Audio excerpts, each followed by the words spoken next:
अष्टावक्र गीता उपदेश संख्या AG60। आज हम बात करने जा रहे हैं अष्टावक्र गीता के दो ऐसे गहन रहस्यों की जो मानव जीवन के सबसे बड़े आकर्षण और सबसे बड़े भय का प्रतिनिधित्व करते हैं। एक और है स्त्री का रहस्य जो समस्त आकर्षण और मोह का केंद्र है। दूसरी ओर है मृत्यु का रहस्य जो समस्त भय और अनिश्चितता का प्रतीक है। इन दोनों के बारे में अष्टावक्र गीता क्या कहती है, यही आज हम जानेंगे। कृपया वीडियो को पूरा देखें तो अच्छी तरह समझ पाएंगे। एक बार की बात है, राजा जनक के दरबार में कई विद्वान उपस्थित थे। चर्चा चल रही थी संसार के बंधनों पर। तभी एक विद्वान ने प्रश्न किया, गुरुदेव, इस संसार में सबसे शक्तिशाली बंधन क्या है? वह कौन सा बंधन है जिससे मनुष्य सबसे अधिक जकड़ा रहता है? दूसरे विद्वान ने कहा, निश्चित ये स्त्री का मोह है। स्त्री के प्रति आसक्ति ही मनुष्य को जन्म मरण के चक्र में बांधती है। एक तीसरे ने कहा, परंतु मृत्यु का भय तो उससे भी अधिक शक्तिशाली है। मृत्यु का डर ही मनुष्य को संसारी कर्मों में उलझाए रखता है। सभा में मौन छान गया। सभी की दृष्टि अष्टावक्र जी पर टिक गई जो शांत भाव से बैठे हुए थे। तब अष्टावक्र जी ने कहा, अपनी मधुर तीक्ष्ण वाणी में उत्तर देना आरंभ किया। उन्होंने कहा, हे मुनियों, तुम सबने सही कहा। स्त्री का मोह और मृत्यु का भय, ये दोनों ही मनुष्य के लिए बंधन का कारण है। परंतु मैं तुमसे पूछता हूँ, स्त्री क्या है और मृत्यु क्या है?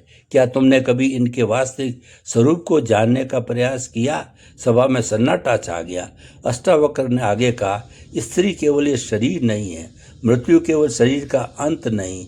यह तो हमारी अज्ञानता की दृष्टि है जो इन्हें बंधन बनाती है। आज मैं तुम्हें इनके वास्तविक रहस्य से परिचित कराता हूँ। स्त्री का वास्तविक रहस्य। अष्टावक्र जी ने कहा, हे राजन सुनो, जब तक तुम स्त्री को केवल एक शरीर के रूप में देखते हो तब तक तुम बंधन में हो। परंतु जब तुम यह देखोगे कि यह शरीर तो पंच तत्वों का बना हुआ एक पुतला मात्र है और उसके भीतर वही चेतना विराजमान है जो तुम्हारे भीतर है, तब तुम्हारा मोह टूटेगा।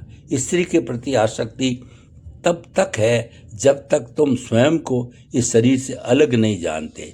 जिस क्षण तुम्हें अपने वास्तविक स्वरूप का बोध होता है, उस क्षण तुम्हें समझ में आता है कि स्त्री भी वही दिव्य चेतना है, वही आत्मा है जो तुम हो। फिर आसक्ति का आधार ही नहीं रह जाता। संसार में जो कुछ भी दिखाई दे रहा है वो सब ब्रह्मा का ही रूप है। स्त्री में भी वही ब्रह्मा है और पुरुष में भी वही ब्रह्म है।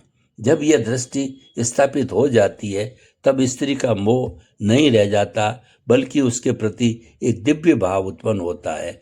तब तुम उसे देखोगे तो ब्रह्म के रूप में देखोगे, एक शरीर के रूप में नहीं।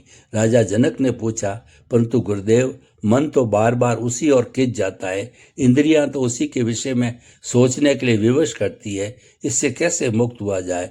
अष्टावक्र मुस्कुराए। उन्होंने कहा, मन का खींचना स्वाभाविक है क्योंकि उसे इसी की आदत पड़ गई है।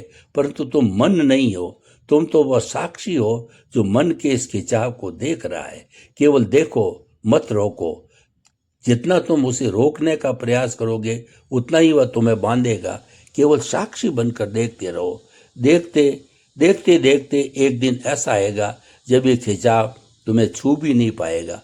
और ये राजन, याद रखो, जो तुम्हें आकर्षित कर रहा है वह स्त्री नहीं है, वह तो तुम्हारी वासना है जो स्त्री के रूप में प्रकट हो रही है। वासना तुम्हारे भीतर है, बाहर नहीं। जब तुम इस सत्य को पहचान लोगे तब तुम्हारा ध्यान बाहर से भीतर की ओर मुड़ जाएगा और भीतर जाकर तुम पाओगे कि वह कोई वासना नहीं है, केवल शांति है, केवल आनंद है, मृत्यु का वास्तविक रहस्य है। फिर बात आई मृत्यु के रहस्य पर। अष्टावक्र ने कहा, मृत्यु से भयभीत वही होता है जो स्वयं को शरीर समझता है। जिसने अपने वास्तविक स्वरूप को जान लिया उसके लिए मृत्यु नाम की कोई चीज ही नहीं रह जाती। सुनो राजन, तू क्या है? क्या तू ये शरीर है? नहीं, यह शरीर तो बचपन से एक रूप था, युवावस्था में दूसरा रूप हो गया और वृद्धावस्था में तीसरा रूप हो जाएगा। पर तू वही है। शरीर बदलता रहता है पर तू नहीं बदलता। फिर तू मृत्यु से क्यों डरता है? मृत्यु तो केवल शरीर का परिवर्तन है। जैसे मनुष्य पुराने वस्त्रों को त्याग कर नए वस्त्र धारण करता है, वैसे ही आत्मा पुराने शरीर को त्याग कर नया शरीर धारण करती है। पर आत्मा ना तो जन्म लेती है ना मरती है, वह तो शाश्वत है। नित्य है, अविनाशी है। एक विद्वान ने पूछा, परंतु गुरुदेव, ये ज्ञान होने पर भी मन में मृत्यु का भय बना रहता है। अष्टावक्र ने कहा, क्योंकि तुम्हें ज्ञान केवल शब्दों में प्राप्त हुआ है, अनुभव में नहीं। जब तक तुम स्वयं को आत्मा के रूप में अनुभव नहीं करोगे, तब तक ये भय बना रहेगा। इसलिए तुम्हें ध्यान करना चाहिए, स्वयं के भीतर डूबना चाहिए, उस आत्म साक्षात्कार को प्राप्त करना चाहिए। जिस दिन तुम्हें यह स्पष्ट अनुभव हो जाएगा कि मैं शरीर नहीं हूँ, मैं आत्मा हूँ, उस दिन मृत्यु का भय सदैव के लिए समाप्त हो जाएगा। तब तुम हंसते हुए मृत्यु का स्वागत करोगे, क्योंकि तुम जानोगे कि यह तो केवल एक द्वार है, एक बंधन से मुक्ति का द्वार, दोनों रहस्यों का एकीकरण।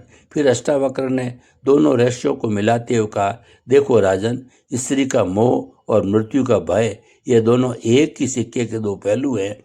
दोनों का कारण एक ही अज्ञान है। अज्ञानी तुम्हें शरीर समझता है और अज्ञानी तुम्हें शरीर से चिपकाए रखता है। जब अज्ञान मिट जाता है तो स्त्री के प्रति मोह भी मिट जाता है और मृत्यु का भय भी। दोनों एक साथ समाप्त हो जाते हैं, क्योंकि दोनों की जड़ एक ही है। इसलिए एक साधक, तू स्त्री से घृणा मत कर, नहीं मृत्यु से डर।